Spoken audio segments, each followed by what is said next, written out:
Our freedoms are based on a philosophy called the Libertarian philosophy.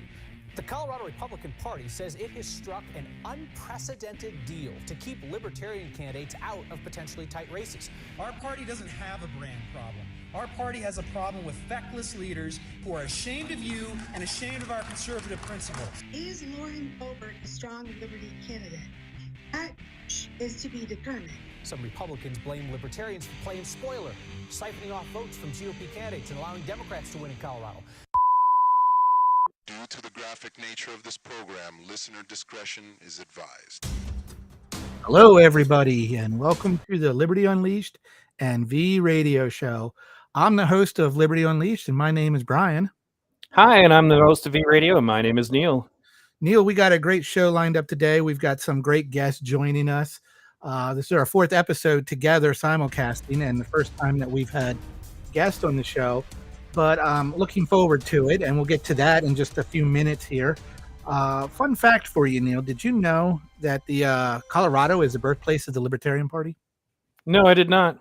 Yes, it sure is. So thought you might be interested in that fun fact there.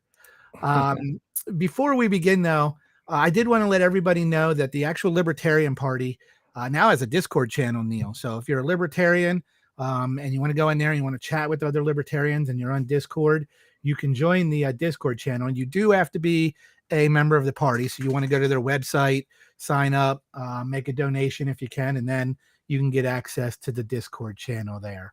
So recently, and this was probably a week or so ago, Neil, the Colorado Party, Republican Party, made a deal with the Colorado Libertarian Party.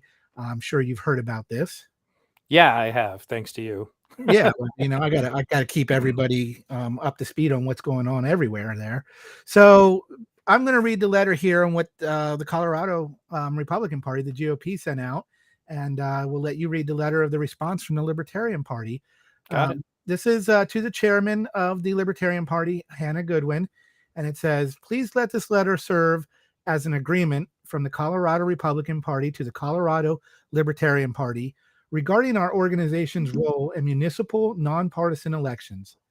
After careful consideration and deliberation, we acknowledge the importance of maintaining the distinct objective of our parties while working towards a common goal of promoting limited government and personal freedom in Colorado. We understand and appreciate the Libertarian Party's focus on electing limited government candidates to local office, which aligns with our own principles of individual liberty and free market. By concentrating your efforts in this area, we recognize that the Colorado Libertarian Party aims to ensure that our local communities have representatives who advocate for less government intervention and champion the rights of freedoms of our citizens. As such, the Colorado Republican Party agrees not to involve our state organizations directly in the municipal nonpartisan elections that your party is targeting resources and efforts towards. This commitment serves to demonstrate our respect for the Libertarian Party goals and objectives. We believe that by maintaining separate roles, our parties can effectively pursue their respective strategies, which will ultimately contribute to breaking the one-party rule of Democrats in Colorado. It is crucial for us to recognize that the current political landscape in our state requires a united effort to uphold conservative values and principles. We firmly believe that electing limited government and pro-freedom conservatives to office is paramount importance for the future of Colorado. By ensuring this presence of similarly aligned voices and perspectives within our local governments, we can actively challenge the dominance of radical Democrats, fostering a more balanced and accountable system that serves the best interest of all Coloradans. Again, the Colorado Republican Party affirms its commitment to the agreement stated above. We look forward to witnessing the positive impact of our collective efforts as we work towards promoting less government and personal freedom throughout the state. Together, we can break the one-party rule and pave the way for a more prosperous and freer Colorado. We value the collaboration between our parties and the opportunity to contribute to the betterment of our great state. Sincerely, Dave Williams, chairman of the Colorado Republican Party. Okay, so in response, the Libertarian Party of Colorado stated, Chairman Williams, since 2008, our state has been under one uniparty rule. Each election cycle since then has moved further and further away from a democracy, putting an absolute lack of checks and balances upon our government. A government unchecked by its citizens destroys human liberty, without exception, throughout history. The majority of voters would agree that the alliance between corporate interests and the state benefits no one but those in power. However, most voters are simply resigned to this reality and believe it cannot be stopped. The illusion of choice between the Democratic and Republican parties has been whittled away over the years as the GOP continues to support policies and practices they never would have stood for years ago. We watch Democrats and Republicans stand together over COVID lockdowns, vaccine mandates, destruction of both the First and the Second Amendments, and many more tyrannical moves throughout the years. We say no more. The Libertarian Party of Colorado is a third party, but we are the third biggest political party in the country. And while our candidates do not win the majority of elections in which we participate, our candidates have an impact on the outcomes of those elections. We are calling upon the Republican Party, above all else, to support the things Republican voters believe your party stands for: life, liberty, and property. The Libertarian Party of Colorado's primary end goal is to see the liberty flourish, regardless of where and how. We want individual liberties protected, as we intend to in the founding and design of this constitutional republic. We are calling upon the Republican Party to take our goals and objectives into serious consideration and run strong, liberty-minded, anti-establishment candidates going forward. If the Republican Party runs candidates who support individual liberties, we will not run competing candidates in those races. Furthermore, we reserve the right to run our candidates if you choose to not put forth strong liberty candidates. We would prefer to work with you and not against you to support the Colorado that your voters believe they are supporting. We are committed to working with you and end their one-party rule here in Colorado. Wow. Sounds pretty hardcore to me. Yeah. Yeah, that was pretty tough. Yeah. Let's bring on our guest and introduce them. All right. So, welcome to Liberty Unleashed and V Radio. Let's start with Hannah. Do you want to introduce yourself? I'm Hannah Goodman. I'm the chairwoman of the Libertarian Party of Colorado. I served previously as the vice chairman for a term of 2 years as well. I'm a very well-known local activist in my community, and I've continually made waves on a state level. This just happens to be my biggest one. All right. And please, Dave, go ahead and introduce yourself.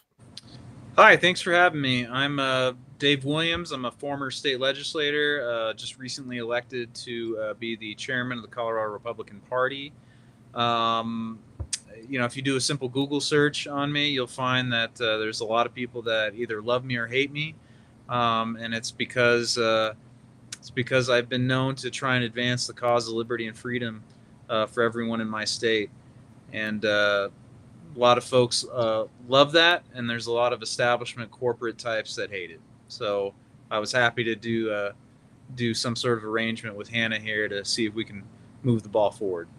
It's very much an unprecedented announcement and arrangement. I personally am not sure that I've heard of this happening anywhere else before. So Dave, let's start with you.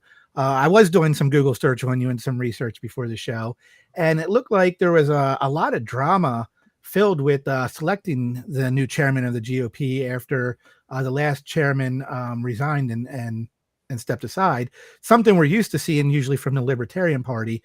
Is this usually the case from the GOP on how it goes selecting the chairman? Is there usually a lot of drama that goes into that?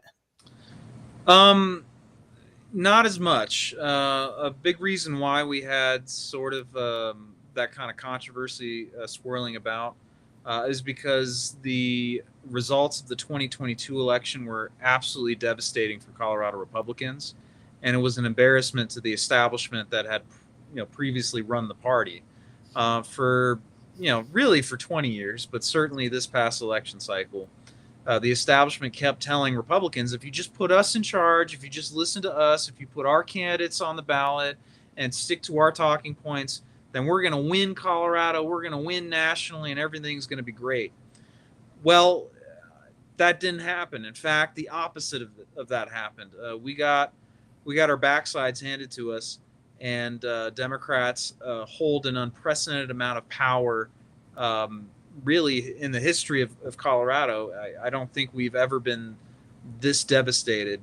And so a lot of the establishment decided, well, this isn't worth it, so we're not going to run the party anymore. And then a bunch of good conservatives stepped up to see if we can right the ship, and I happen to be the guy who won in the end. What made you decide? I know, I guess when you say some of the old members left the party or stepped down, and I assume that would be the same reason for the last chairman, Christy Burton Brown. What made you decide to run for this position? I got pissed off. Okay. I was pissed off for a number of reasons. One, we kept listening to these guys, and I've never really listened to them, but a majority of folks have given them the reins, and they keep losing. And I got mad that we kept losing, and I got mad that Republicans would not fight for the limited government principles that a lot of their nominees pay lip service to. And so I said, well, what the hell? Let's give it a shot. Let's see if we can run this organization like it should be run, and promote limited government, individual liberty, pro-freedom candidates and initiatives. So I got pissed off. I had enough fire in the belly, and I guess people liked it, so they voted me in. Well, I think you might have answered the next question. I was going to say, I guess you had about 6 other people trying to get the job. What is the process when you run for chair? How does one get elected or get that position?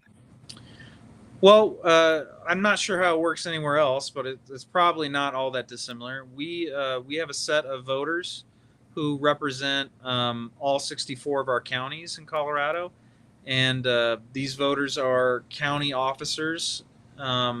So your county chairman, vice chair, secretary, and then we have at-large members that also can vote.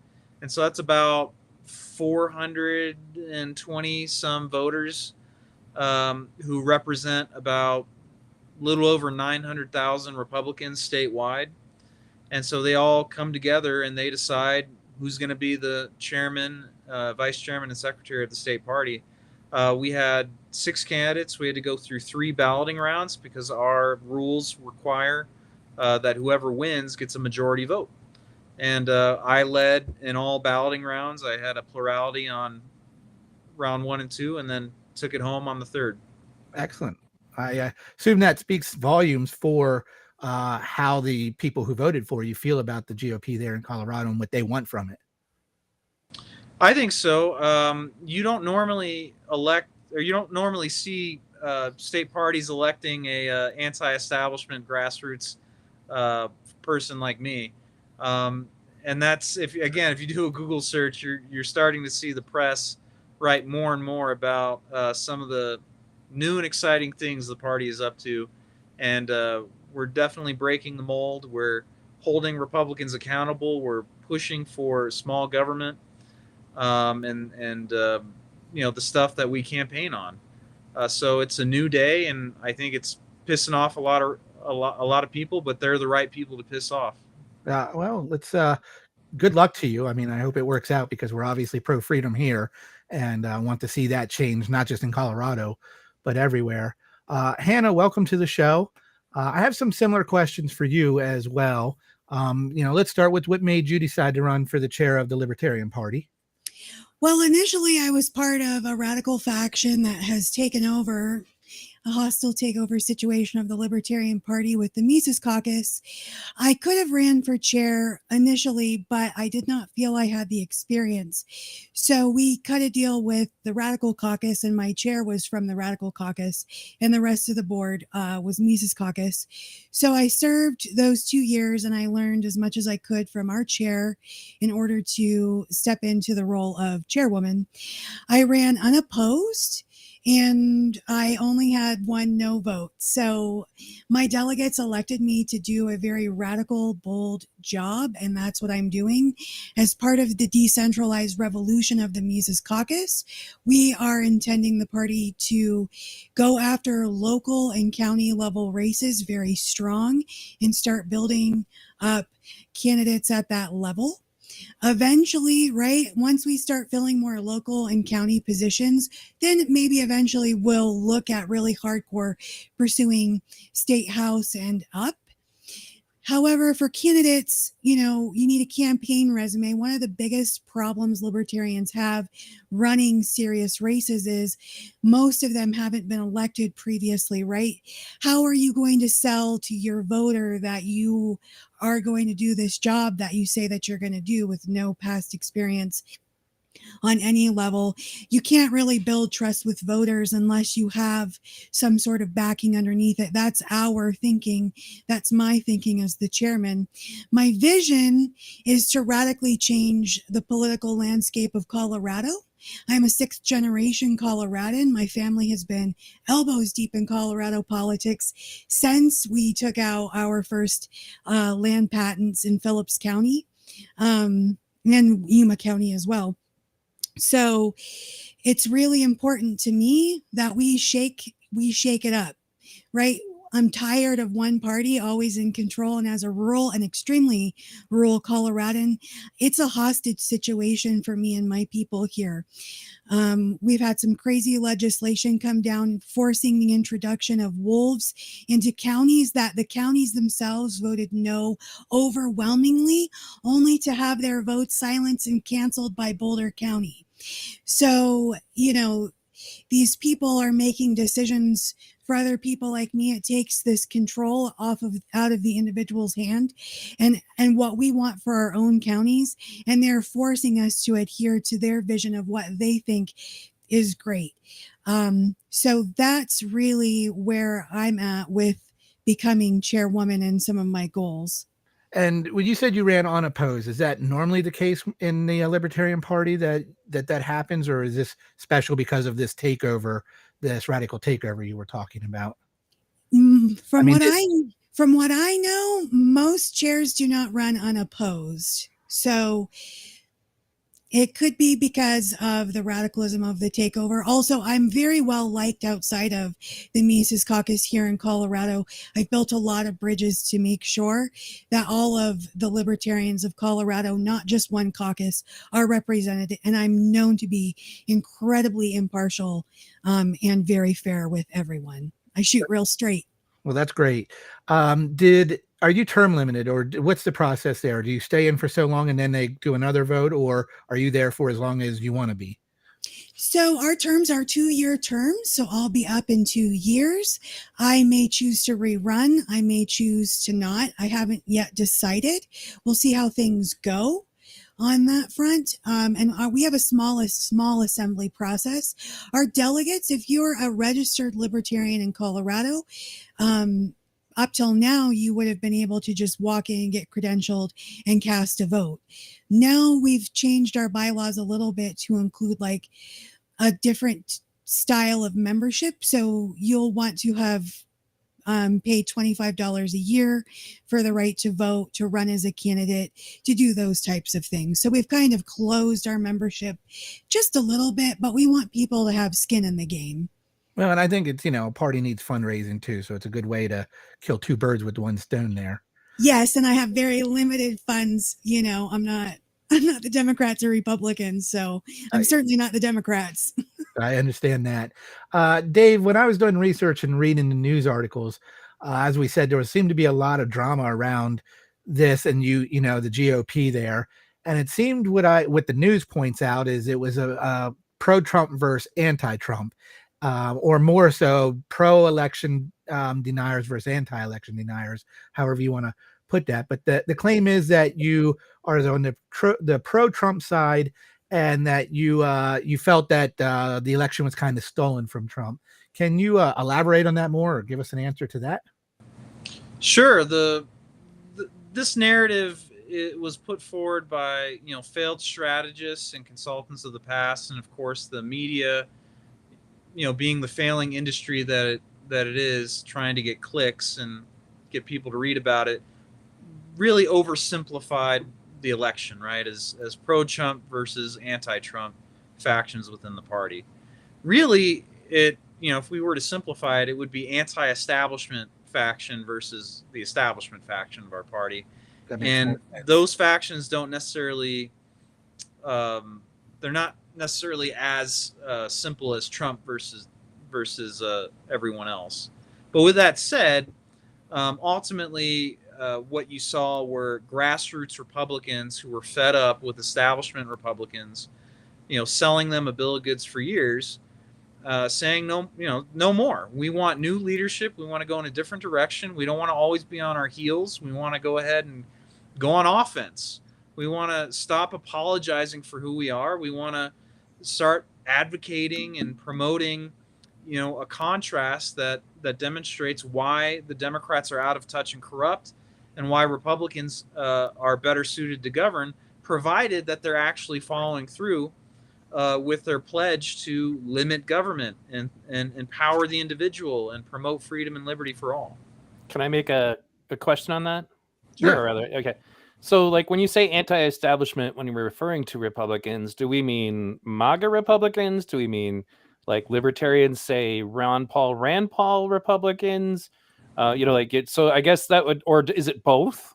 Let's define what anti-establishment means. Well, anti-establishment. It's actually easier to define the establishment first. Let me at least get there. I mean, we're talking about your Liz Cheneys, your Mitch McConnells, your Mitt Romneys, Lindsey Graham types. I mean, think of the Bushes.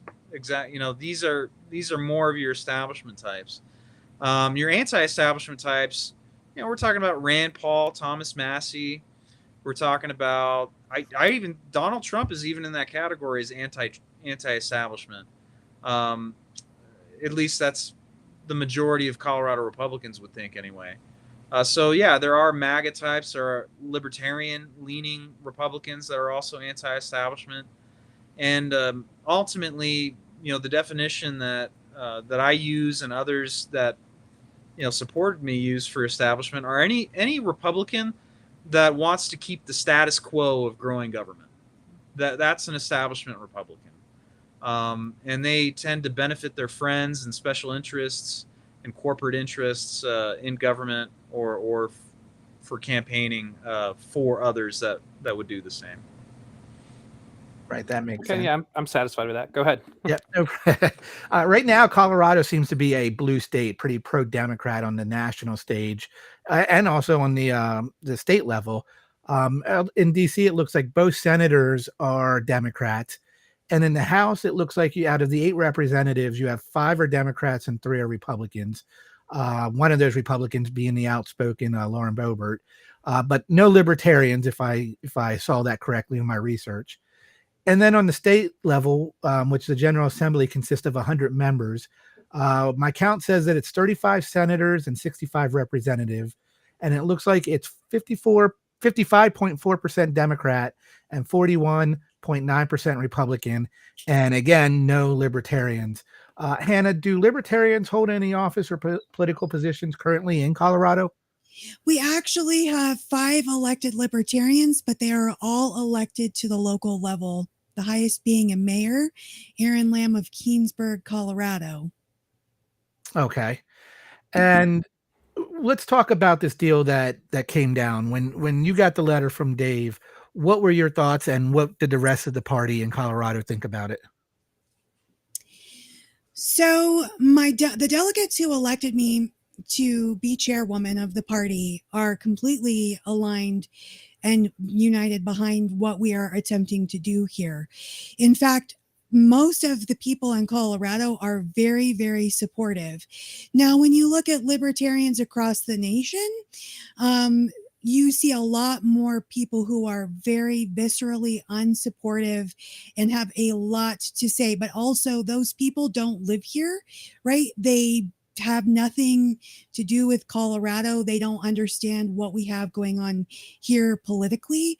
They have no idea what it's like to be under one party rule, right? My governor is Democrat. My state house is pretty much Democrat. My state Senate, Democrat. More of my federal people elected are Democrat. Like, the only thing not Democratic leaning in Colorado is the Supreme Court. But guess what? That's only a matter of time now. They've got all the money to spend to start flipping those seats as well. So it's pretty nightmare. You want to talk about tyrannical. One party being in rule is tyrannical.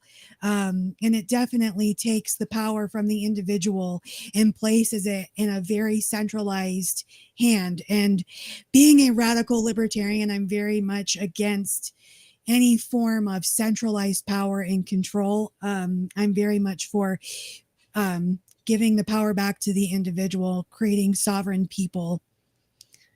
And I think when you mentioned that in Colorado, it's got support, but around the country, a lot of the hardcore libertarians seem to be against it. And I think, it stems from the fact that they don't separate the difference between the Republican and the Democrat Party.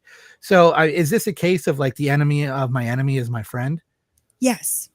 Absolutely. And I'm not always going to agree with the GOP. The way that I have it figured is we are essentially forming a single issue coalition to find and run liberty candidates.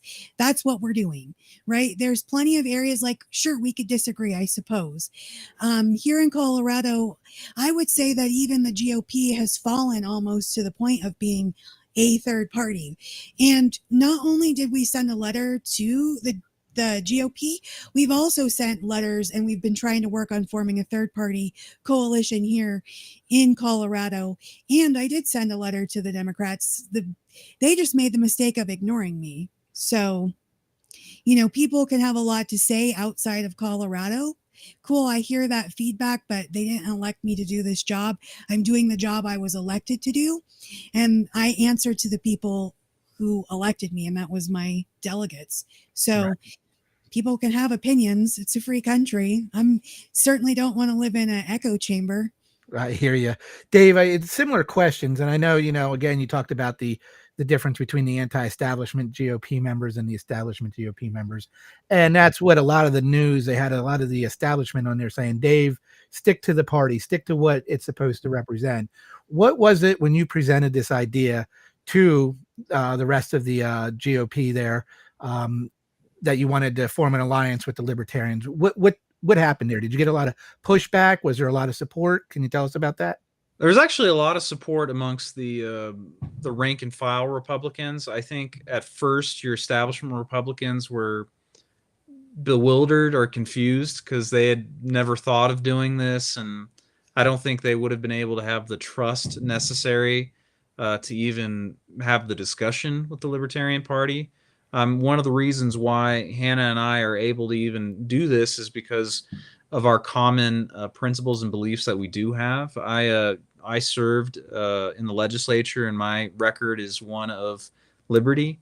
And I was also a member with the Hazlitt Coalition in Young Americans for Liberty, which I know Hannah was also a member of Young Americans for Liberty. So this is a unique situation that probably could only work with someone like me and Hannah. And so the establishment, they always complain and moan and groan about third-party candidates spoiling their failed elections. I thought, all right, well, let's take it off the table. And, the best thing we can do is nominate actual liberty-loving small government candidates as our nominees. If we do that, then there's a possibility the Libertarian Party won't run spoiler candidates, and then we can really, focus our efforts at defeating the Democrats. After some time, the establishment finally figured out what they were going to do and say about this, and their best response to this deal has been to downplay it, because they ultimately don't want conservative Republicans, small government, liberty-minded Republicans winning. The dirty little secret that not enough people realize is that the establishment, at least in Colorado, they have more in common with Democrats than they actually do rank and file Republicans or anyone else. They are more than happy to grow government so long as they can get a piece of the pie, so to speak. So these people have to be defeated, and we got to move our party in a different direction if we're going to win. I got a follow-up question when you're done, Brian. No, go ahead. Go ahead with your follow-up question. Just how much, I guess, give me a temperature check here, because you mentioned Liz Cheney, and I'm still resisting the urge to go take a shower because that name was said on my show. And I'm just kidding. It's fine that you said it. I say it too, generally in derision. But do you feel that the neoconservative part of the GOP, do they have any place in the Colorado party, or do you feel that kind of Republican is kind of fading? I mean, we are a big tent party. We try to welcome anyone, but if the urge is to, take power for the sake of growing government, then we don't want those types of individuals in charge or representing our party. I don't know how else to say it, but we can't continue down this road. You look at what's happening nationally. We do need sound money policies. We need to stop entering into endless wars. We need to actually be about the taxpayer and the average citizen, as opposed to selling out to special interests or corporate interests that only want to raid the taxpayer coffers or block out competition to pad their bottom line. If we don't do that, then we're never going to win, and ultimately our country is going to go to hell in a handbasket. I will say that it's refreshing to hear that, because I am starting to notice that Republicans are starting to get that maybe the super, super wealthy, the ones who run all the corporations, maybe they're not really your friends, and they're starting to grasp that, and I have a lot of Republicans who listen to my show, and they've come to that conclusion too. So go ahead, Brian. Well, Dave, as you were talking about the set of Republicans that, you can't tell the difference between them and a Democrat.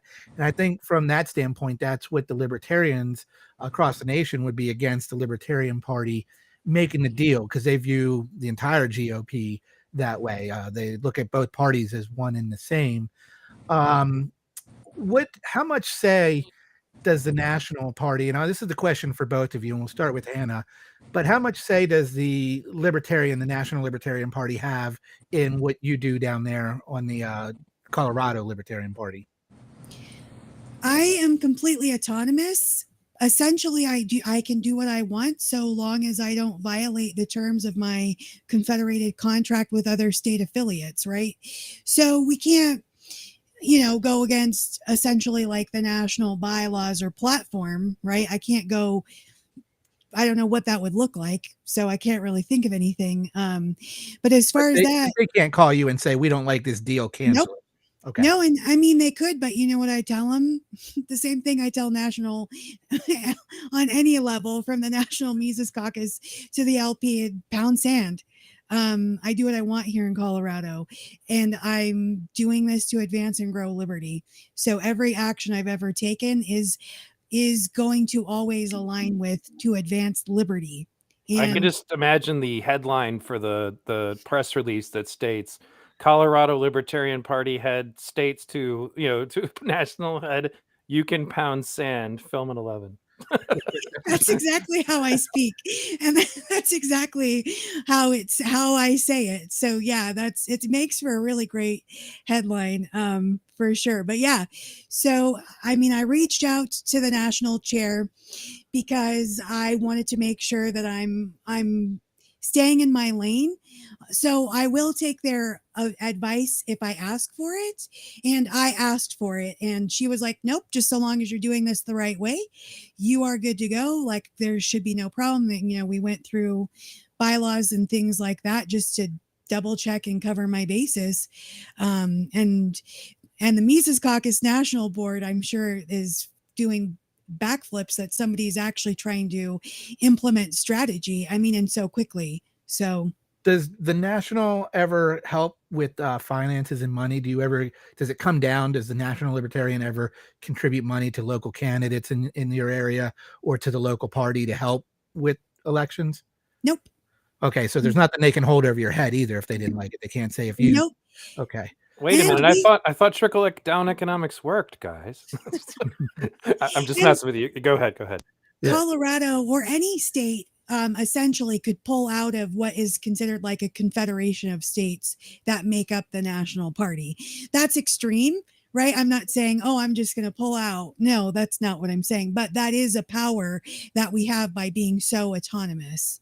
Okay. And Dave, moving the question to you, how much say does the national GOP have over or with with your party there?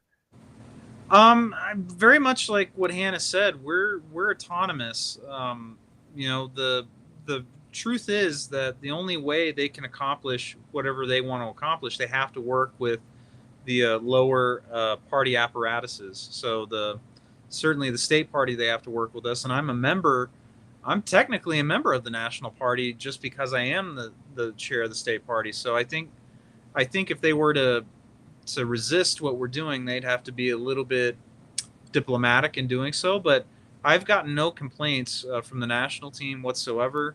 And in fact, I probably argue that the NRCC, the National Republican Congressional Committee, they're probably okay with this deal, provided we can give them a strong candidate in one of our competitive congressional races. Because, I mean, the reason we did this is one of our congressional races in Congressional District 8, that was decided by less than 1%. And the going theory is that the Libertarian, who took about 4% or 5%, actually spoiled the election for that. So that seat could very well determine the House majority in 2024. So I don't think we're going to get a lot of complaints if we actually are able to produce a candidate that stops the spoiler effect.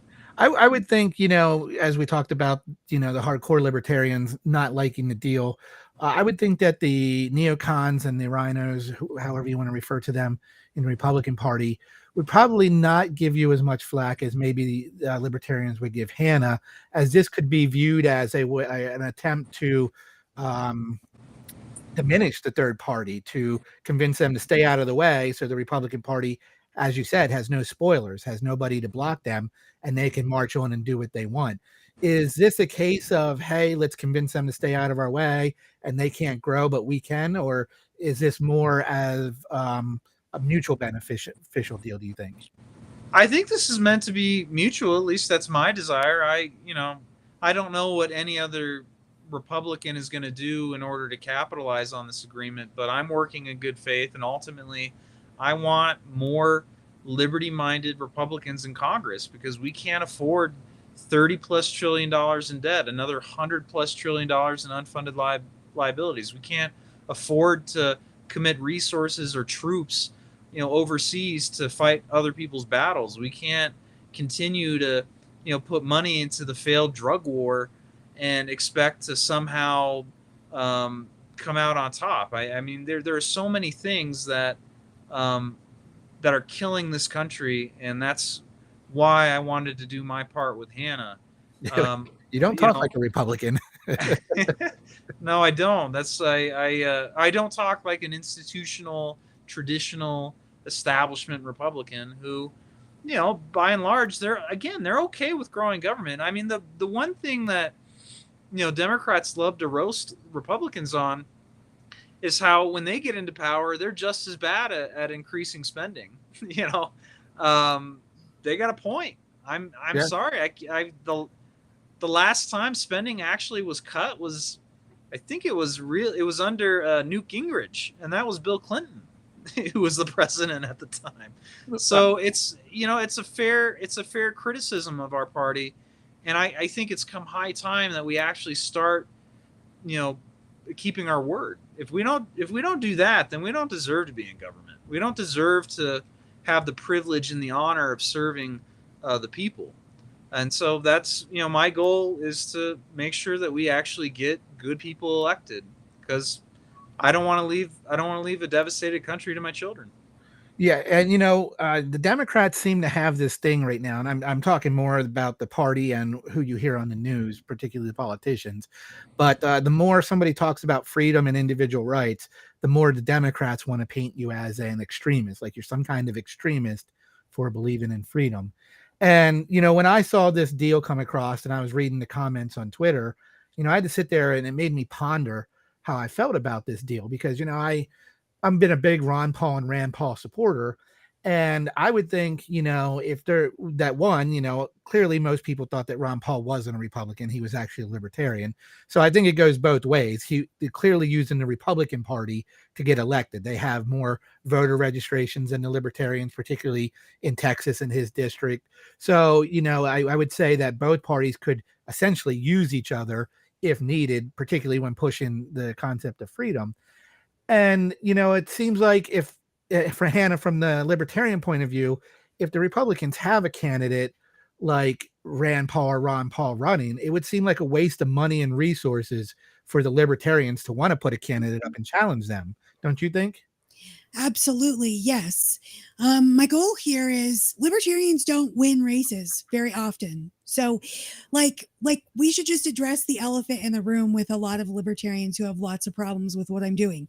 Show me where we're winning, because I don't see it. We have no actual evidence that we're winning. So how can we win if we're not winning is what you have to wrap your mind around. Do Republicans win? Yeah, clearly they're elected into government, right? And not only that, the Libertarian Party approached the GOP with it. We are approaching everyone. How can we wheel and deal? How can we win without winning? For us, running somebody like Ron Paul, Thomas Massey, Rand Paul, it would make no sense to run against them, right? They're everything we want. Who cares about what label they put on themselves? I don't. I'll vote for whoever I think is principled and aligns with my ideology. I don't know any Democrats that do, but if there were, perhaps I would vote for them, right? Right. And I think, if Ron Paul would have switched to Libertarian, he would not have won in his district, and his fight to win, to fundraise and to win would have been much harder running as a Libertarian. And I agree with you. I'm not so sure I care what label they have next to their name. If they believe in the philosophy of liberty, I think that's good enough for me. We have a question from the audience, if you're ready. Yeah, go ahead. Can you ask Dave if he thought the Colorado State Republican Party was represented well by Odia as the Senate candidate in the 2022 midterms in terms of values? Yeah, his name is pronounced O'Day, by the way. Okay. And no, I didn't vote for Joe O'Day. He was a bad candidate, and I was asked about this on the campaign trail. I was very honest. I was like, no, I don't support Joe O'Day, and a big reason, among others, was that he wanted to codify Roe versus Wade, and I'm a pro-life Republican because I ultimately believe that without the right to life, there is no other right that matters, right? That's the primary right that we need to be protecting. And this guy wants to go to Washington and join with Democrats and other moderate Republicans to codify Roe versus Wade. That was just a bridge too far for me. So no, I didn't vote for him. And I don't know if it cost me some votes, but I got elected anyway. So, my goal is to make sure that we actually promote Rand Paul type Senate candidates, not Joe O'Day type candidates. He's welcome to run, but he's probably not going to win, especially if he's going to give the middle finger to the base. Right. Now, let's see if I say this name right. Yadira Caravello is now the representative in Congress in the 8th District, and she won by a narrow margin over Barbara Kirkmeyer in a tight race. The news out there said that Richard Dan Ward, who was a Republican candidate, a Libertarian candidate, who got 9,280 votes, is blamed for spoiling it for the Republicans in Kirkmeyer. And you were talking earlier, when I wanted to get to this, about spoiler candidates. Do you think it's true that the LP candidate, that Dan was a spoiler candidate? And do you think that they particularly spoiled this one in the 8th District for you guys? Yeah, I think in this instance, that was the case. We also had a state board of education race where it was not a Libertarian candidate, but it was another third party candidate. It was an American Constitution Party candidate, and they took away enough votes to where we lost that race. And then there were about a handful of state legislative races where you could credibly make the case that the Libertarian did spoil it. But I want to make it very clear. I don't think the Libertarians spoil the election every time. I think it just happens enough to where this deal, that I'm trying to, effectuate with Hannah is going to ultimately benefit everyone for liberty. So it happens sometimes. It doesn't happen all the time. Go ahead, Hannah. I'll just chime in really quick that with the race with CD8, we could say, looking at the numbers, Dan Ward was a spoiler, but at the same time, regardless, Kirkmeyer and Caravello are essentially the same candidate. There's no difference hardly at all. Kirkmeyer is Democrat light, Caravello is Democrat, and she's not even really liked by the people that voted for her. Both of them were trash candidates, and that is how Dan Ward was able to spoil it, if you want to call it that. Well, I mean, that So, actually seemed like a high number of votes for a libertarian, considering that I guess he didn't do any campaigning, no yard signs, anything like that. But I guess to make the question more clear, um, wouldn't the libertarian candidate take both votes away from both? I mean, isn't there just as much disenfranchised Democrat voters out there who are unhappy maybe with what the party's putting up? I mean, is it could you really say that it just spoiled it for the Republicans, or did they take votes away from both? And I mean, I know it was a narrow margin. Again, do you think that it really was just a spoiler for the Republicans? no, I think it was a spoiler for both. Yeah, the people sound Well, like there. I think it depends. Is really ultimately the answer.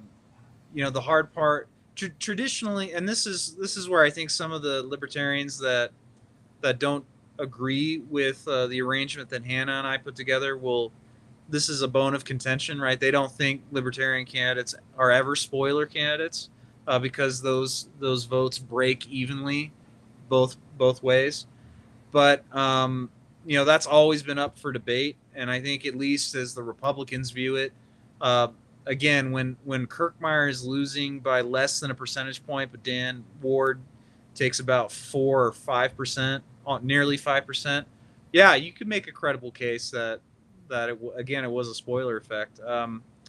But time will tell. I mean, if we're able to effectuate our agreement and we get good Liberty candidates as our nominees, then it will be a good case study to see if we win these razor thin margins.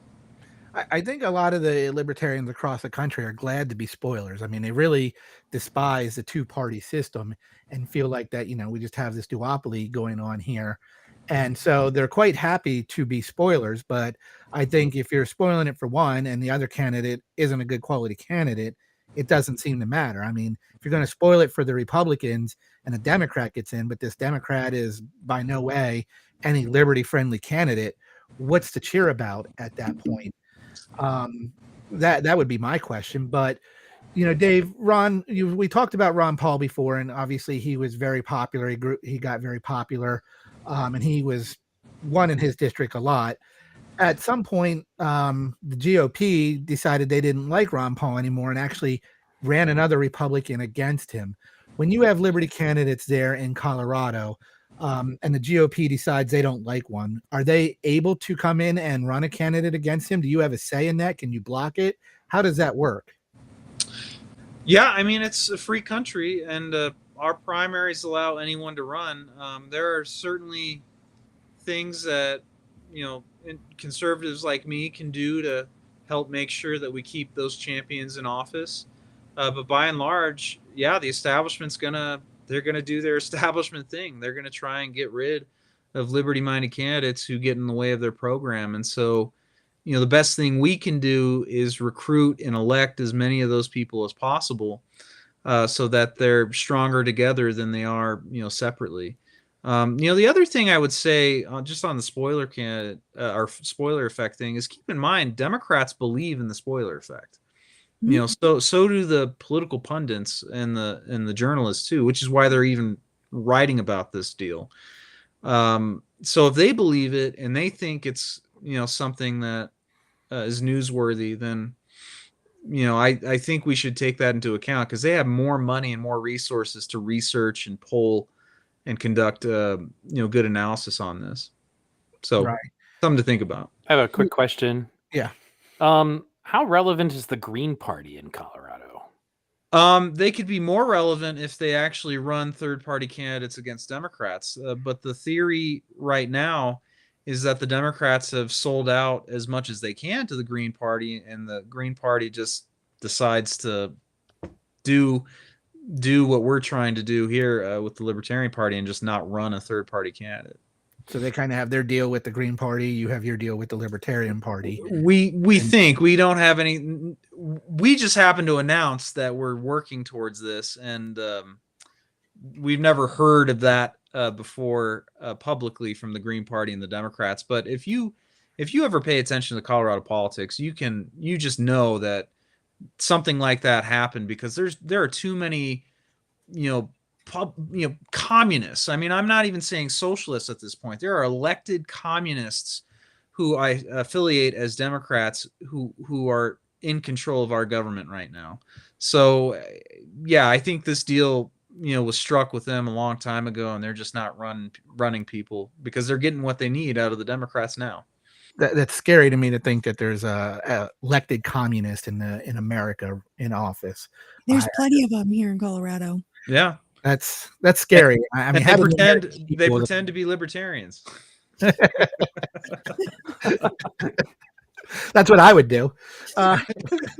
Hannah, when it comes to not running a candidate against a Republican candidate, what are the issues you are looking for, the primary issues that you would like that the Republican candidate to support or be for before you decide, okay, it's not worth running a candidate against them?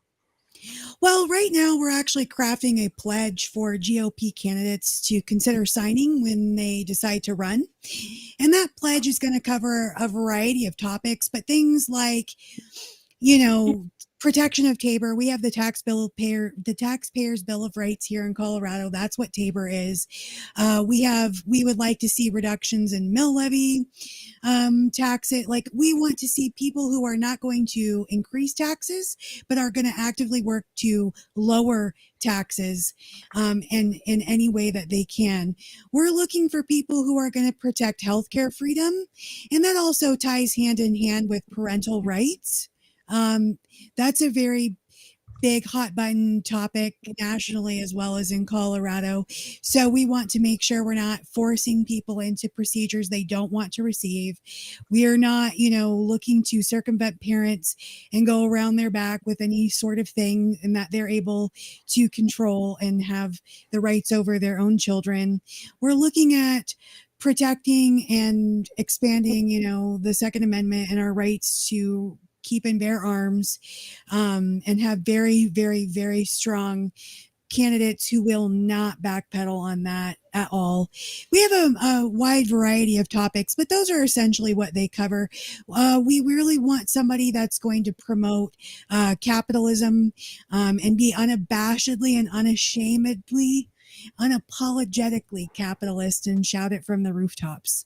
Can I ask a question on that? Yes. Yes. So what about the things that are usually typically an issue, which would be the GOP typical stance, for example, on abortion, the GOP typical stance on the war on drugs, the GOP typical stance on issues of LGBTQ rights, etc. Like, how do you guys come to, because I mean, when I generally ask someone, why are you not a Republican or why are you not a Libertarian? These are usually the battle lines that get drawn. Yeah, and I think those are battle lines that people want you to think are huge battles. Of course, right? Civil rights, and that includes the rights of people who are in the LGBTQ community. Those were really important battles and things like that. So I don't want to downplay that because, that is an important time in history. However, in the Libertarian Party on the national level, we removed the abortion plank, and we replaced it with nothing, because we feel that is such a topic that is so wide and diverse that it doesn't necessarily fall to one party, right? And the cool thing about that is we can run pro-life libertarians. We can run pro-choice libertarians. The thing is, we all come together on, we're not going to use the state to punish each other. So if we all agree that we're not going to use the state to punish each other, whether we're gay or we want to have an abortion or we don't want to have an abortion or things like that, we've all come together as libertarians and said, cool, you do you. I still have a lot of thoughts, feelings, and opinions. I agree. I'm not going to tell the state to murder you over it. I would ask the same question of Dave. Sure. So, what I would say is that Hannah and I are working on, what sort of a pledge could look like, and that would work for both parties.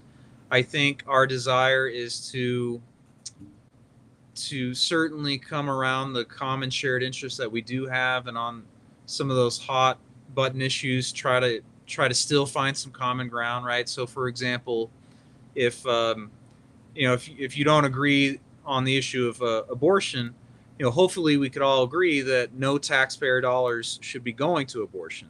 Hopefully we could agree that no business or health insurance provider should be forced to pay for anyone's abortion, right? I mean, I think there are some nuances that we can explore and try to put on paper to get closer to what we do agree on. But ultimately, here in Colorado, we're in such a dire straits because we have full-on tyrants. As I said, we have communists, who are affiliated with Democrats who have control of our party, and so we're willing to work together where we can, and understand that we can't let perfection be the enemy of good. I'm willing to push my side to not worry so much about funding Ukraine, right? If I can get better outcomes against the Democrats, I'll make one more comment on that just because of my own experience with third parties. I worked for Jesse Ventura in his exploratory committee when they were considering the Green Party, and what we ran into was just that it's the same thing I encounter in third party politics a lot, which is just that it almost seems like the political process for them ends at the purity test that is their nomination process, and then they don't give a crap if you win or not. So they could have had Jesse Ventura, who agreed with them on the vast majority of things, but instead they ran a guy who was a straight up communist from the Socialist Party USA, who had a candidate with him who was another person from Socialist Party USA, and they got 0.04% of the vote. And they were vicious to Bernie people who wanted to vote for them. They were vicious to Jesse Ventura people who wanted to vote for them. And if you were not a mainline communist, they were going to harass you. It was rough, and they got to sit there and choke on their 0.04% of the vote, but they still felt satisfied with themselves somehow in one of the most embarrassing outcomes for the Green Party ever in history.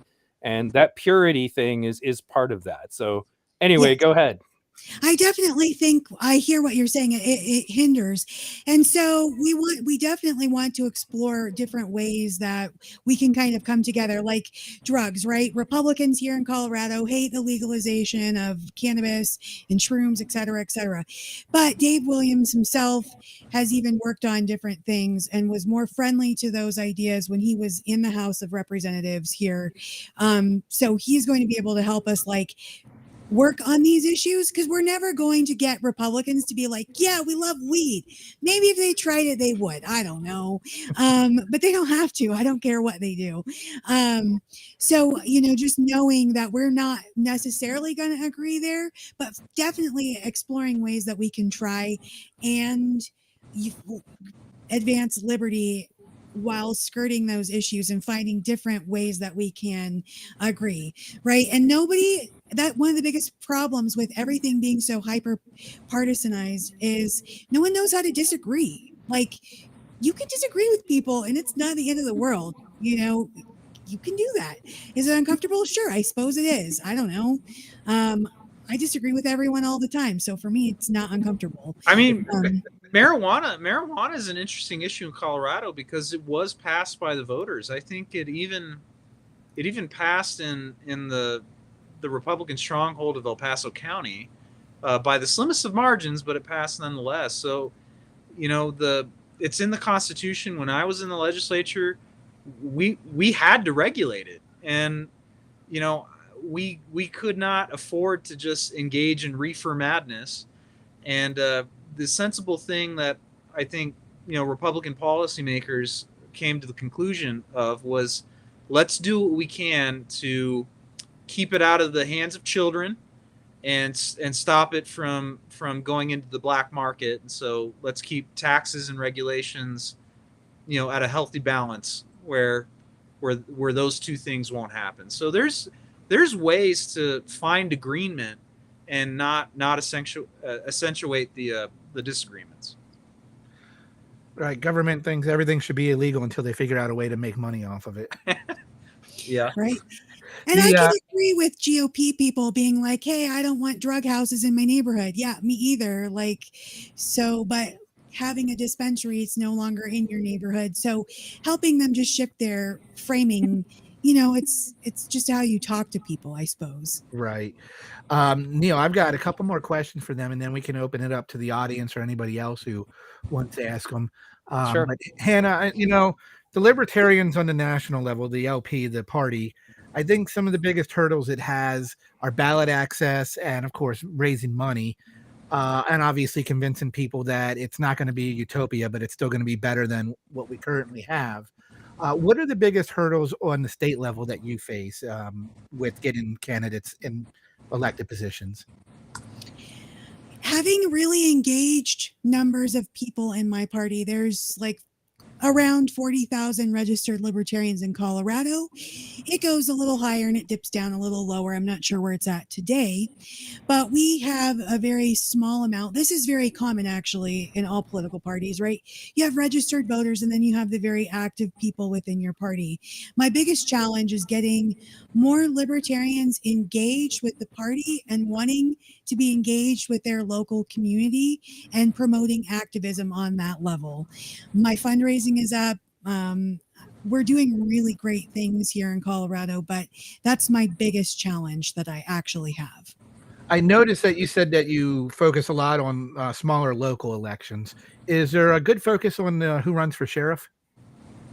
Absolutely. So your sheriff is the most powerful elected official that you have. And actually your sheriff can tell the federal government to stand down, right? So if you have a sheriff who is like super pro individual rights, property rights, like all kinds of things, your sheriff can provide so much protection for your local community. It's incredible. Most people don't know that. That's exactly right. That's why I asked it, and I'm glad that you knew that and are focused on that. Dave, we know the GOP on the national level has a lot of money and obviously ballot access. What are your biggest hurdles on the state level with fighting essentially the Democrats?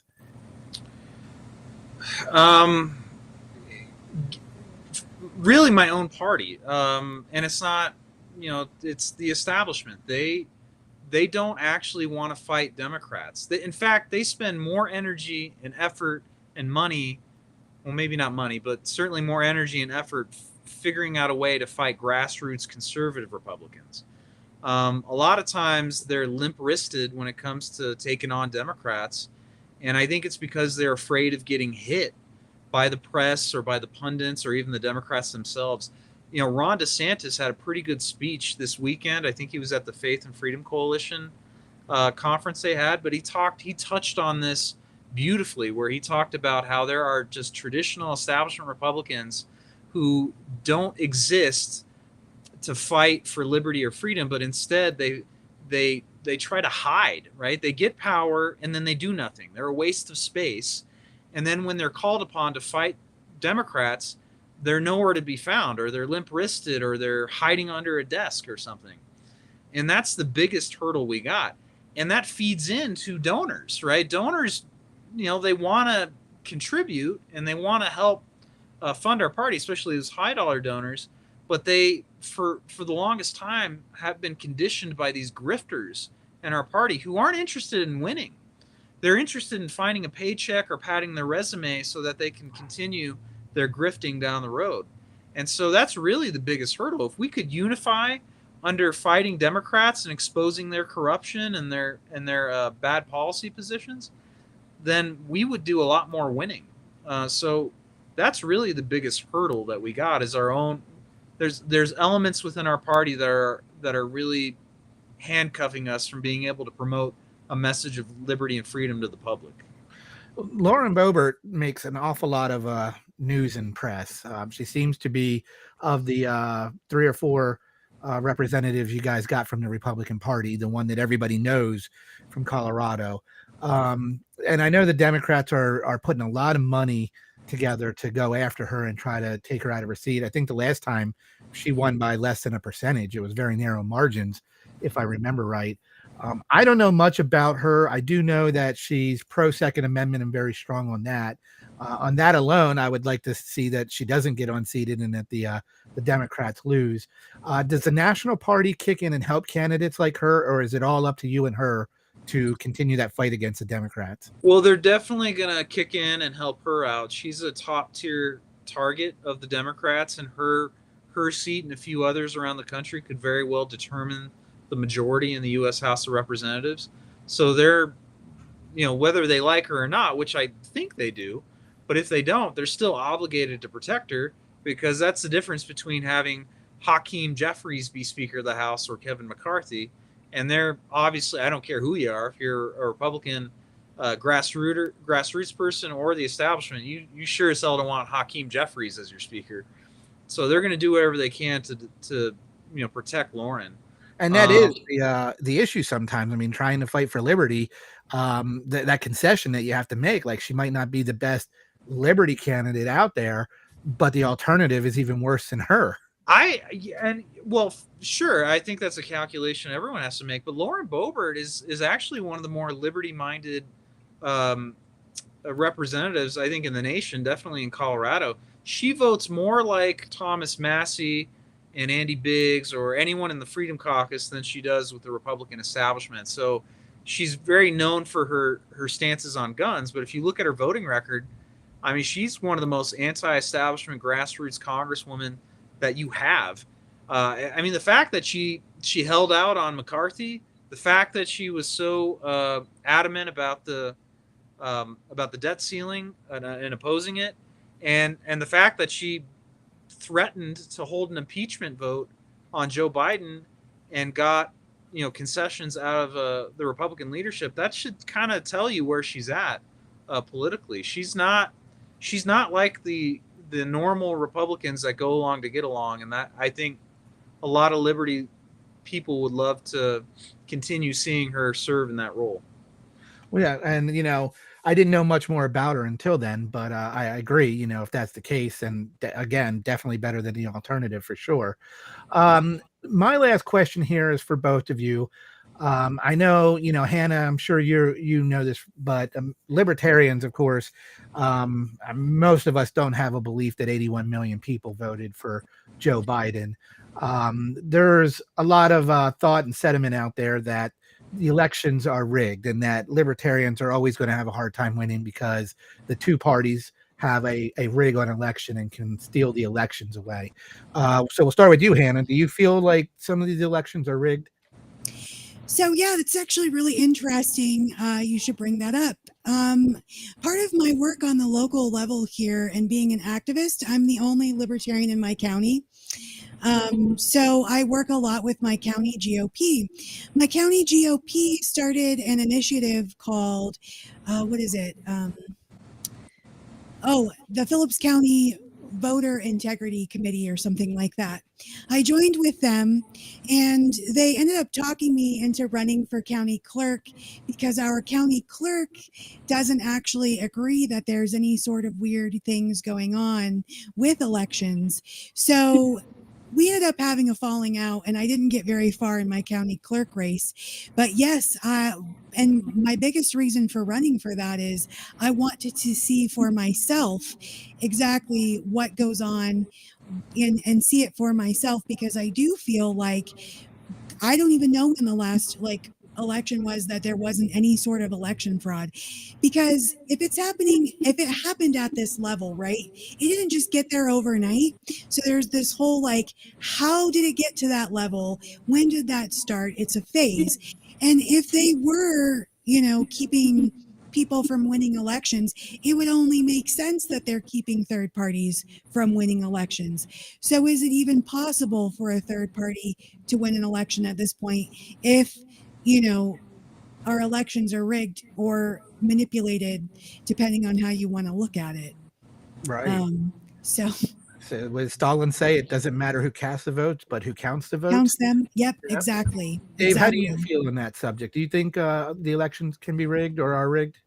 I mean, the 2020 election was not in the up and up. I mean, I don't know how else to explain this, but Joe Biden ran his campaign in his basement and somehow was able to pull off, that kind of success. I ultimately think Democrats cheated to win, and they did it through dirty voter rolls, ballot harvesting, and a lack of enforcement on, signature verification, for instance, or the amount of ballots that you could legally bring to the ballot box in those states that had ballot harvesting as an ability. So I mean, if you look at, just look at Arizona, Pennsylvania, Georgia, Wisconsin, Michigan. These places were all decided, I think by about 10,000 votes or less. That's what swung the election for Joe Biden. And the fact that they were, during the counts, that these Democrat officials,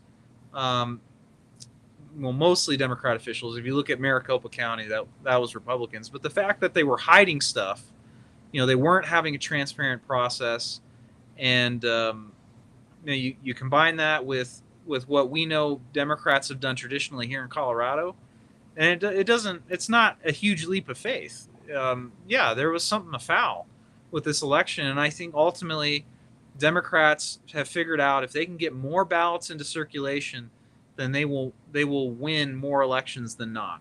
And so really what we should do, regardless of what political party you're affiliated with, is we should be making sure that only legal votes are counted. But when you have, Colorado's notorious for this, when you have 10 ballots going to one house, that's a problem, right? I mean, that type of stuff should be stopped and prevented, but sadly it doesn't happen in Democrat jurisdictions. They enable this crap, and ultimately it worked in their favor for 2020, and now Joe Biden's in the White House. I've never been a fan of voter ID, having an ID to vote. I think many libertarians have felt that way. Do you think that voter ID would help solve that problem, or is there something else the American people can do to ensure that they have legitimate elections? Well, I'm sorry, Hannah. I'll be quick. Voter ID only works if you have same-day voting at a polling location. If you have universal mail-in balloting, it doesn't really matter, if you have any sort of identification, because that ballot's going to whatever address you've put down in the database. The big problem I foresee right now, putting aside voter ID, is the fact that we have this proliferation of unrestricted ballot, ballots going to mailboxes all across the country. That's a problem. Judicial Watch had a lawsuit against Colorado, and I was on it. Thank you very much for doing that. We got the Secretary of State through that lawsuit to settle out of court that she would clean up the voter rolls. That's huge because in Colorado, everyone gets a ballot. And when you couple that with automatic voter registration, it's a recipe for fraud and disaster. And, if we're going to talk about voter ID, we really, really need to put that not necessarily out of the priority list, but we got to get past this universal mail-in balloting for voter ID to even matter. And the way I see the problem getting solved, and what I ran on when I was running a county clerk race, was that we were going to do away with voting machines and just go back to the regular paper ballots, in person, same day voting. Of course, I live in a county of 3,000 and it hasn't fluctuated in a really long time. So my infrastructure here, we would actually be able to pull that off. Larger places would not. That would be, but actually the election law isn't written for voting machines. It's written for the actual process that used to happen before electronic mail-in voting. So if we just went back to what it was, our fraud would be a lot less. Would it be solved? Nope. But it would be a lot less. Right. Moving, as you talked about the Democrats sending multiple ballots out, obviously the GOP is a juggernaut of a party as well, and has the resources to do anything the Democrats do. Are we suggesting that it's only the Democrats doing it and the Republicans don't do it? And if so, is this just a matter of, because it can't be a matter of resources, it would have to be a matter of integrity if that's the case? Well, actually, the Democrats have more resources than the Republican Party does. I assure you, there are many more left-leaning corporate special interests, even billionaires, who want to just elect their their kind into political office, so they pump more money into there, and they use different entities. It's they use left-leaning affiliated groups that can collect unlimited amounts of money and spend it in a way where they don't have to disclose like the parties do.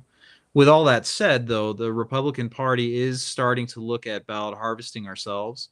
The only difference is we're going to legally ballot harvest, whereas Democrats, they don't give a damn, right? And so what I mean by that is we're only going to harvest legal votes, and we're going to adhere to the limitations and the cap that people are required to abide by as they collect ballots. I think in Colorado it's only 10 ballots that someone can collect and put into the ballot box. Democrats don't care; they'll collect 1,000 for one person, and then that's that. But we are starting to look at how we can utilize the rules of the game so that we can be more competitive in these races. We won't win them all, but if we don't do this, then we're certainly going to lose all of them. Right. I mean, it's interesting. Obviously, it's across. I mean, it's a state thing where people can solve this one at their state level and work on it there, and then hopefully it will be solved on a national level as well. Because it's just, again, it's too hard to believe that 81 million people wanted Joe Biden. I just got to keep going back to that. Neil, you said you had some questions you wanted to get in. Well, yeah. I mean, as the left-leaning guy on the panel, there are a few things I want to say. For instance, but a lot of them actually don't disagree with what you're saying. I actually got banned for a week from YouTube for talking about irregularities in the Democratic primary for about 15 seconds on a 6-hour stream. So somebody had to have been listening. and then I appealed it, and they came back at me within literally 5 minutes. It was as if somebody was sitting at the keyboard. And I advise the same thing that my friend Clint Curtis does. And Clint Curtis was in a lot of documentaries on this topic, some of which you can watch free online. One of them is Murder, Spies, and Voting Lies. He testified before Congress that he was paid to write computer programs that rig election software. And he just made it clear that it's not even hard. And as long as you have a computer, it's hackable, period. Always. There will never be an exception to this. And when he got asked to go to different countries to ensure election integrity, he's like, well, get ready for hand-counted paper ballots publicly viewed, because that's it. He's like, I mean, it doesn't matter what it is. You can hack a calculator if you know how. If you're going to make a computer count these things, then it doesn't even matter what ballots are where, because the machine will say whatever you want it to. And so I encourage people to watch that documentary. I hosted on my BitChute channel. I will be interviewing Clint Curtis again because it has only just recently become allowed again to discuss this topic on YouTube. And that's the funny thing, is I wasn't even talking about Trump's claims. I was talking about real problems that were going on, because like you guys talk about being astonished by Biden, he went from like number 7 to number 1 in a single day, and won in states during the primary that he didn't even campaign in. Like you said, campaigning from the basement. He didn't even have an office in some of the states that he won. And we're supposed to believe that's just because he was just so much more popular than Bernie Sanders. He just wasn't. And I know neither of you guys would vote for Bernie Sanders, but my main point is that there was definitely something afoot. And what that actually leads me into is something else that I wanted to ask you guys about, because we talked about the neoconservatives a little bit. I don't know if you guys watched this, but Glenn Greenwald does a really good job of talking about the news in a very nonpartisan way. And he brought up that this guy, Bill Kristol, who was part of the same neoconservative Project of the New American Century, very pro-war think tank, has just found his way into the good graces of the Biden administration. And it looks like all of the neoconservative pro-war nonsense has found its way to the Democratic Party. So what I wanted to ask the two of you would be that there is I guess you could call it tripartisan effort to be anti-war. And when it comes to the issue of the wars, will you find yourselves working alongside anyone, regardless of what party they in, to oppose the forever wars? Yep. Without a doubt, hands down. Yeah, I don't think it makes any sense that we keep sending resources and money and troops overseas for conflicts that have nothing to do with America. That's one of the reasons why I think Trump was very popular when he coined the term America First. I agree. America First. And that doesn't include sending billions of dollars to a corrupt regime in Ukraine and then saying that somehow they're not, right? What's going on in Russia versus Ukraine, it's unfortunate. And yeah, the Russians shouldn't be doing what they're doing, but it's also not an interest for the Americans to involve themselves in. So, we're better off by pursuing peace through free markets and trade than we are through war. And that's what I'll do for as long as I'm involved in politics. So the next question I had to do with Colorado, and you guys talked about being totally dominated by the Democrats. Would you say that there's a gerrymandering problem in Colorado? It's hard to say. We did go through a new process to redistrict Colorado. We definitely had gerrymandering back prior to this, but we had an independent redistricting commission that tried to make everything fair, more or less.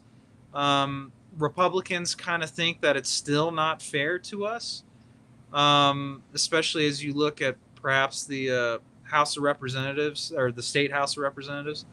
But nevertheless, you can overcome a lot of these things if you just have good candidates and a good message, and one that's based in freedom and liberty. What we have found is that your persuadable swing voters, they swing as much as 20%. So for us, let's just find the right issues that they care about that promote freedom and liberty, and I think we'll start winning regardless of how biased these districts may be. Did you want to comment on gerrymandering before I go on, Hannah? Sure. Yes, I absolutely think that we have a problem with gerrymandering here. I absolutely hate the redistricting. I don't know anyone that likes it. And it feels very unfair, in my opinion. So I hope that you guys could work together on that issue, because the funny thing is like Michigan is gerrymandered in the other direction. That's how you end up with Michigan being dominated by Republicans in the House and then somehow ends up with a Democratic governor. So everybody does it. I would just like it to come to an end altogether. And the funny thing is Clint Curtis was also asked to write software to assist in making gerrymandering easier, like literally to make it so that now pair these people together. Yep, very good. Now you want to put all of these people in this one group, and that way you can get one party represented in a single district, and they won't have any more seats. There was a whole process to it, and it was pretty terrifying, and it definitely was not intended by the founding fathers. So, and I guess my next question would be, with this situation that you guys are stuck in, what I guess it really kind of comes down to the fact, like, is it really just that's why I asked gerrymandering. If you guys are up against just a really, I guess I would put it as liberal, left-leaning, the word I would use would be culture in your state. Like, what strategies are you using to trying to overcome that? Because you're going to have to convert people, and that's probably the hardest thing to do. Right. Well, Colorado is as blue as it is because it was purchased that way by Jared Polis and other wealthy Democrats. It's not as blue as you would think if you were not in Colorado. There's a huge libertarian streak, an independent streak in most Colorado voters, and the key to success is to ensuring that we're leaning into that. People want to be able to live the lives they want to live, and I think they understand that while government is necessary for some of these key core functions, they don't need government to be, intervening or intruding on their everyday life. And that message of freedom and liberty is something that's going to resonate with voters. We just have to have enough resources and build enough coalitions to make sure that they know about it. And that's what we stand for. So it comes to getting better candidates and putting forward a better message. But these districts, they're winnable. We're not going to see Republican majorities anytime soon. I don't want anyone to be misunderstand me, but we can make some gains and restore balance back to Colorado if we start to do what the voters want. They want government out of their lives, and we should give it to them. Did you have a comment on that, Hannah? Yeah, go ahead. Yes, I would definitely echo that. Colorado has always had a libertarian streak in it. You know, at the beginning of the show, it was talked about that Colorado is the birthplace of the Libertarian Party, and that's true. And the reason that it was born out of Colorado specifically is because of that independence and that independent spirit Coloradans have always had. I know I've been born and bred into it, and it's something I'm very, very proud of. And my family that was very involved in politics and shaping Colorado were Democrats, and it's no longer the Democratic Party of my great grandfather who was in the House of Representatives here in the state. It's no longer the party of my grandfather who served on many boards like the Rocky Mountain Farmer Union Board, the Colorado Corn Growers Association, and things like that. Definitely not the party of them. And they would like you to think that it's this crazy blue stronghold. But if you really get out and you talk to the people, you find out that's not actually the case. And that is actually my strategy, is to get out on the local level and literally convert people. It wasn't until I got a hair up my ass, essentially, to get in the fight on my local level that I started realizing that there's massive problems and things I disagree with just on my city council. Okay. And I am known to fight for people and their rights. And so when any issue has come up, since I've really got into working on a political level, on the local level, people will be like, yeah, that libertarian, Hannah Goodman, go to her. She'll help you. She knows how to do this.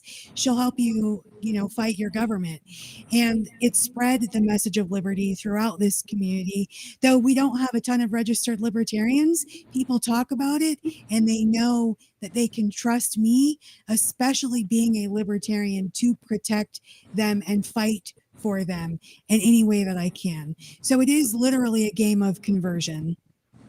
I'm still here. My camera went out. I think I lost battery. But most of the people I know, friends and family, are more libertarian than they vote. I see that to be the case all the time in conversation.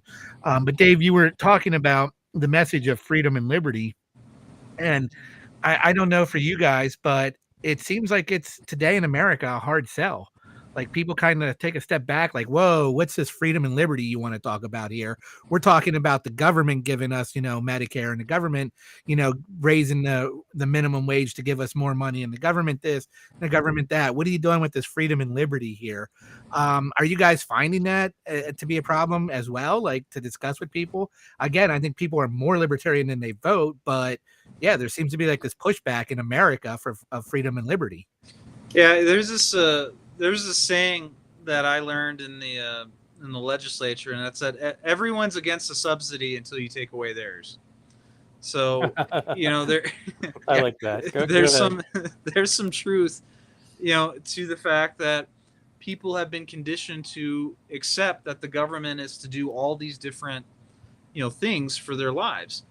Well, the truth is the truth, and it matters when we declare to the public that, hey, there's a better way.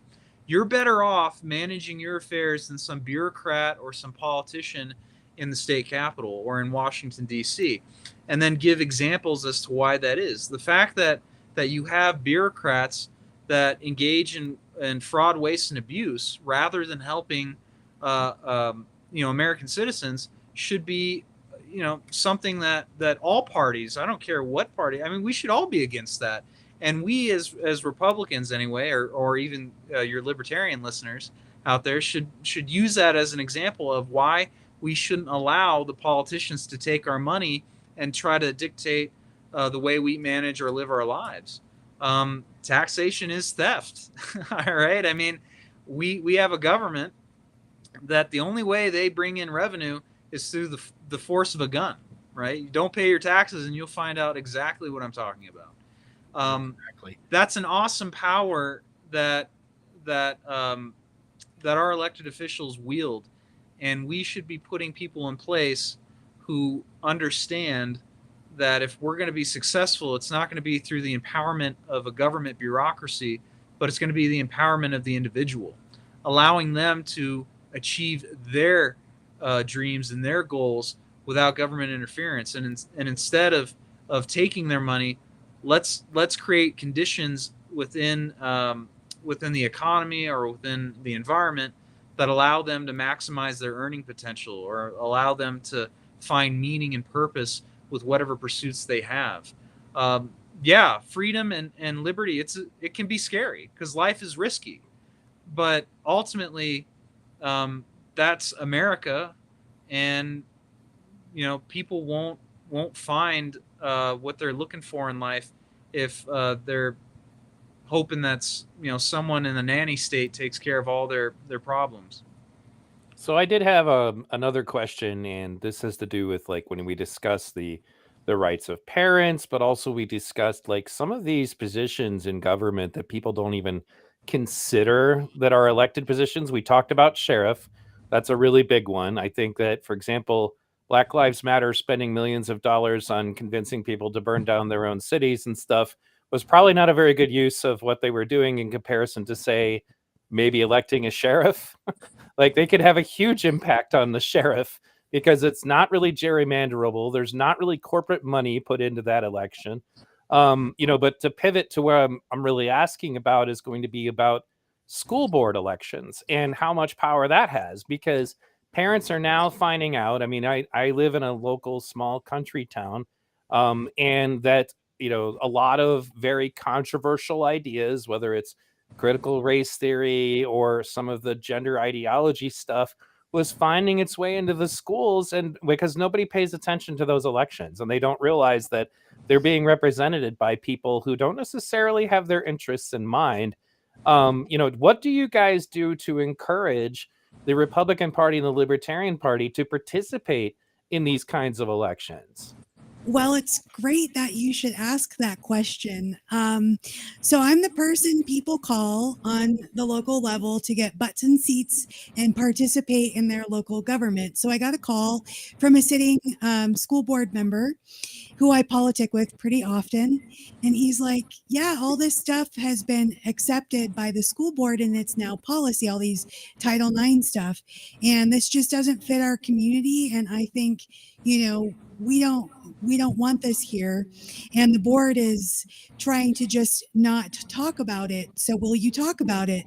So for 4 weeks in a row, I had over 100 people showing up to school board meetings.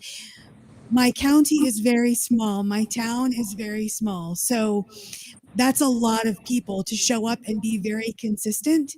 And it's dwindled to about 40 people participating. I'm currently organizing a panel of people to run. In November is when our school board elections are. So this is very, very important. And when you tell people like they take your tax dollars for this, you have the right to see and know how your tax dollars are being spent and to be on that governing board. And you have to be in society with children that are products of these institutions. So it is in your vested interest to show up, to speak out, and to run for these positions. I make it look cool. I make it look sexy. I make it look based. So it really encourages people to really want to step up and do those things. So that is how I do it. I'm not sure how the GOP does that, but that's how libertarians do it, specifically me. The truth is, recruiting folks to get involved, whether in, as candidates or even in campaigns for these local elections that are on a lower level, it can be difficult. But there's a lot more interest in school boards. I've seen that lately, especially as you see leftists try to get their agenda into the schools, and as you see the unions, big problem with the unions when in Colorado they think capitalism is the problem. Never mind the fact that capitalism allows them to have tax dollars come in to pay for their jobs. But be that as it may, there's a lot more interest in school board races, and it's not as hard as it used to be to get these people to run. A part of the problem is that the media and pop culture has kind of conditioned Americans to think that the only important positions in America are somehow in the United States Congress or the presidency. And that's not the truth. I mean, If they even know who their congressman is. even if they know, but sorry, go ahead. but our founding fathers, our foundation of our country was built on the local governments being the most important in our lives. And so when we engage citizens, we always tell them, like, look, if you run for this lower level, you can have high impact on what happens. And case in point, look at some of the crazy laws that are coming out of the Colorado State Legislature. It's a little bit higher than what we're talking about, but nevertheless, a lot of folks overlook those races as well as those that are below it. And you can have great impact on a city council. You can pass ordinances that are good or bad and still have a greater effect than the president of the United States might have on you, depending on what's happening, of course. But the truth is, I think more and more people are waking up to it, and then whenever we get a chance, we try to build a bench, because ultimately we do want these people to be successful at the lower level, so we can possibly recruit them for higher office should the opportunity arise. And that was a good answer. I just it occurs to me that in many cases people are dissatisfied with their government and they're not even really essentially operating it properly. It makes you feel like a customer service rep trying to get somebody to learn how to operate their DVD player or something. It's like, well, did you hit this button, this obvious button? This is the one that says sheriff. If you don't like your local policing, did you do anything with that? Well, no. Oh, okay. I think a lot of people don't get involved in politics because they just don't know what to do. They throw up their hands. They're like, well, I just don't know what to do. I'm just one person. I can't make a difference type sort of attitude. And it's somewhat deserved, but it's the responsibility of political activists like ourselves to help them get engaged. The one best thing that anyone can understand about politicians is that they're very much like Pavlovian dogs. They respond to pleasure and pain. So when you control the environment of the politician, you in essence can control their actions. So if you threaten their political power, they're going to be more inclined to listen to you. And so that's the key. So if there are citizen activists, grassroots folks that want to make a difference in politics, start getting engaged and become confrontational. There's nothing wrong with confrontational politics. I assure you, that's the only way things have ever gotten done in American politics, is through confronting an issue and threatening the power that the status quo or those in the status quo have. Right. And I love to go to my city council meetings, my county commissioner meetings, things of that nature. Local politicians fear me. When I show up to a meeting or a hearing, they know, holy hell, why is she here? Oh my God, what are we doing? It puts a lot of pressure on them, right? And then they know if I'm showing up, other people are going to show up, right? And the cool thing about like your local elected politicians, right? You can see those people face to face, right? I can't go see the president, right? I can't go see Ken Buck, my representative in the federal government. Well, maybe when he comes to town, but like he only does that like 3 times a year or something. So, but I see my city council people everywhere. Well, my grandpa was a county commissioner, so like I had to see him at the dinner table with my grandma, and you'd be surprised, like just running into them and being like, I really don't like the way that you're doing, or alternatively, if you like them, you can be like, I really appreciate you doing this X, Y, and Z. That goes a long way to boost the morale of people who are working for you and doing what you want, encouraging them, man, because you don't get enough encouragement when you've been elected. I'm certain. I know I don't, and I'm not even in public office. So, you really have a lot of power in your hands at the local level. You can see your mayor, you can see your city council reps, you can go see your county commissioners. They can hear from you. You can go badger them anytime that you want, and they'll be so sick of you that eventually they'll do what you're telling them to do. It's definitely the Pavlovian dog, but I tend to use pain more than pleasure to motivate my politicians. It is far better. The greater motivator for politicians is to avoid pain. I assure you that. On the local level, does the R or D or the L next to your name mean as much? Well, on the Not local here, level, it's nonpartisan. You don't even see the R or the D. because we're a home rule Yeah, state. so we start to see the partisan label once you run for state legislature and of course county. There are county commissioner Yeah. seats that are also partisan, but anything below that, there's no partisan label. Okay. Hannah, it's this definitely the question for you, because everybody says that they don't want to vote third party because they don't want to vote for a loser. What's your response to that? Cool. Well, you're going to lose anyway. So like, we want to talk about the libertarians who won't like being disruptors, right? And I think a lot of people, they don't like being disruptors. They want to just go with the flow and well, but you guys are losers and whatever. But at the end of the day, how many Republicans, how many Democrats do you actually like, right? The people that like Bernie Sanders, and I don't hate Bernie Sanders. I think for the most part, he sticks to his morals. So he's one on the Democrat side. There's Rand Paul, Massey, sometimes Ted Cruz, but there's all these other people you don't hear about, and they're just basic,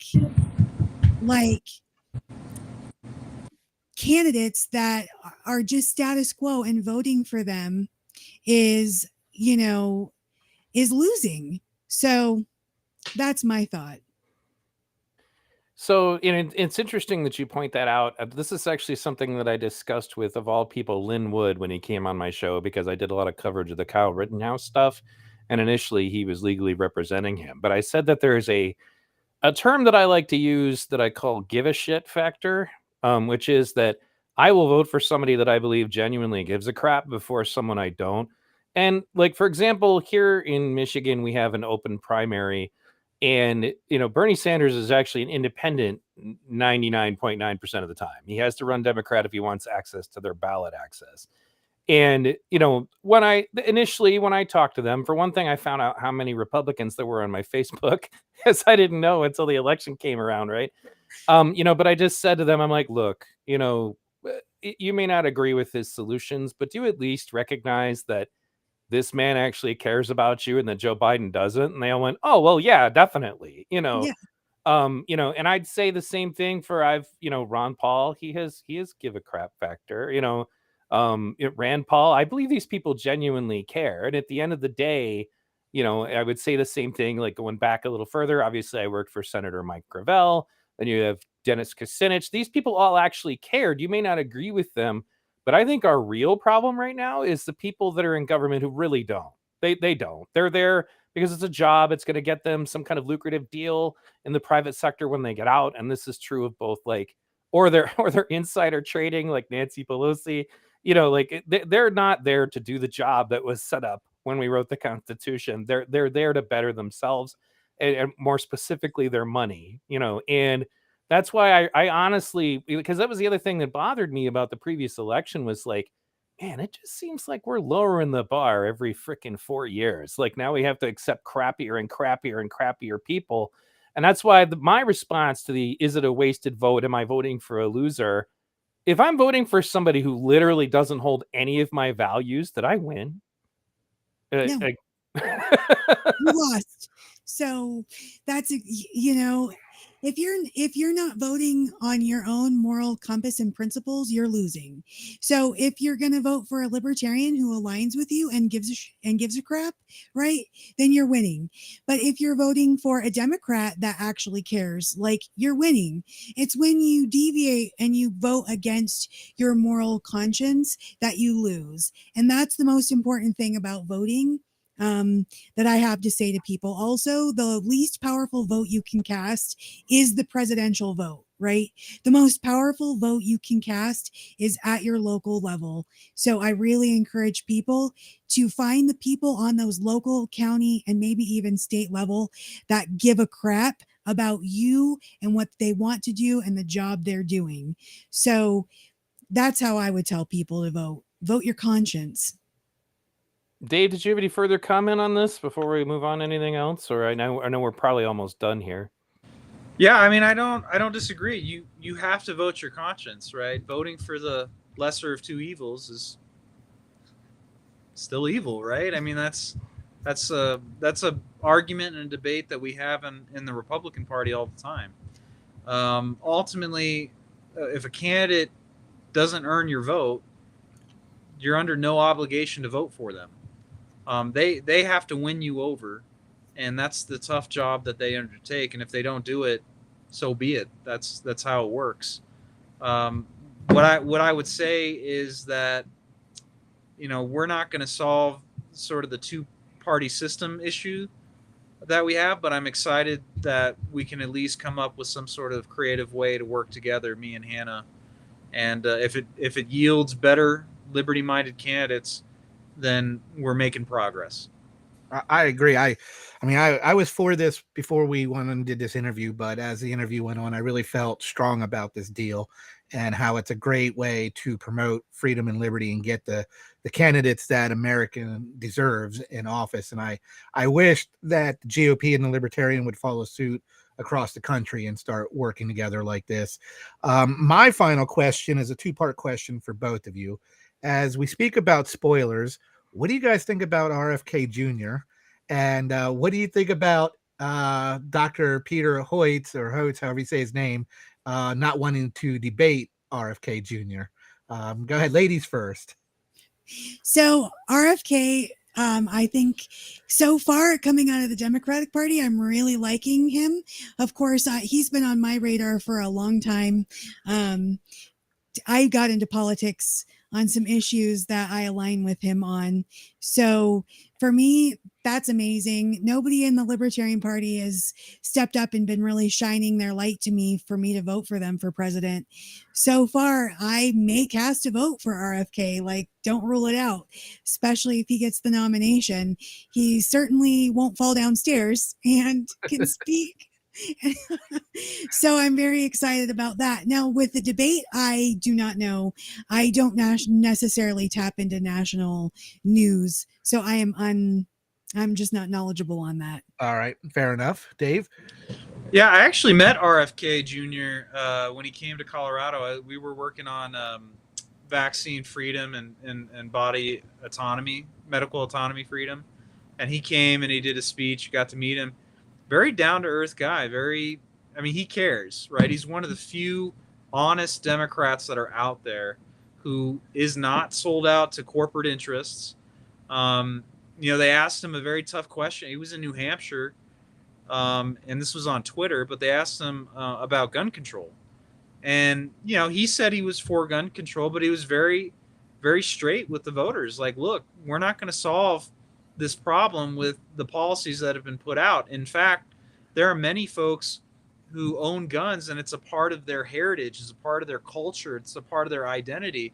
And if we at all try to take away, those things, those rights, then it's just going to further polarize this country, and it's something that they shouldn't do. I mean, the fact that a Democrat was saying that Right. shows you, the type of, candidate that RFK Jr. is, and it's a damn shame that the Democrats are doing everything they can to try and stop him from being able to compete against Joe Biden.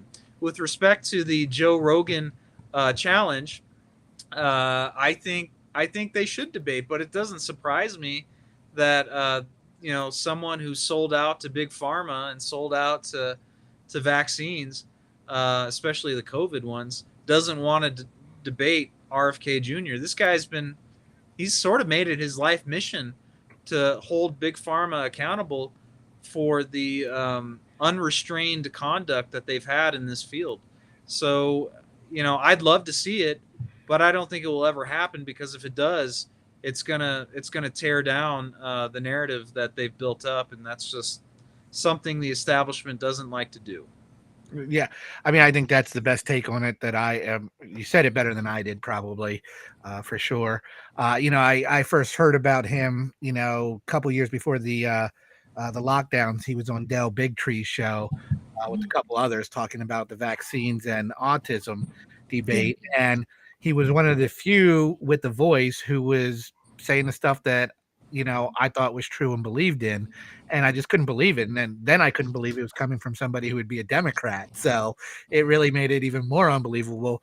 But just like I'm questioning whether you're really a Republican, Dave, I got to question if RFK is really a Democrat. So I Dave's don't have any. really a libertarian. He just doesn't want to say it out loud. I am a proud Republican. Wouldn't it be great if we could just go back to being Americans and not have to be, subjected Yes. to these political Sure. party politics? That'd be beautiful. Yeah. I get peppered with stupid texts that somehow the Democratic Party got my number because I donated to Bernie Sanders. And every time they text me to come help them or to give them money, I say this. The reason I supported the Democratic Party were the following 3 people: Bernie Sanders, Tulsi Gabbard, and Andrew Yang. What do they all have in common? None of them are in your party anymore.